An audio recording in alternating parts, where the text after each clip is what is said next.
በእርግዝና ወቅት መተው ያለባችሁ ፍራፍሬዎች አንደኛ አናናስ ወይም ፓይንአፕል ብለን የምንጠራው። ነፍሰ ጡር ሴቶች በመጀመሪያዎቹ 3 ወራት ውስጥ አናናስ መተው አለባቸው። ምክንያቱም ብሮሚላኒን የተባለው ንጥረ ነገር ስለያዘ የማህፀን በርን ሊያለሰልስና የማህፀን መኮማተር ወይም ዩተራይን ኮንትራክሽን ሊያስነሳ ይችላል። ይህም የጽንስ መጨናገፍ አደጋን ይጨምራል ማለት ነው።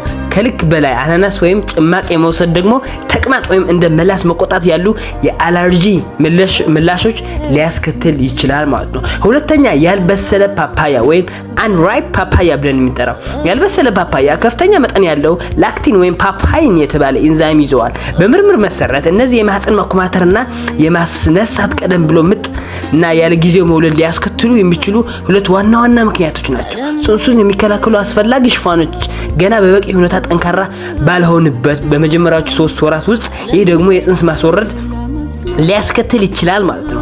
ሶስተኛ ወይን ግሬፕ ብለን የምንጠራው ወይን ለነፍሰ ጡር ሴቶች ጤናማ ቢሆንም ከልክ በላይ መመገብ መመረዝ ወይም ቶክሲሲቲ፣ ተቅማጥ ወይም የእርግዝና የስኳር በሽታዎች ወይም ጀስቴሽናል ዲያቤት ብለን የምንጠራው ሊያስከትል ይችላል። ውፍረት፣ ስኳር በሽታ፣ የምግብ አለመዋሃድ ወይም አለርጂ ያለባቸው ሰዎች ወይንን መተው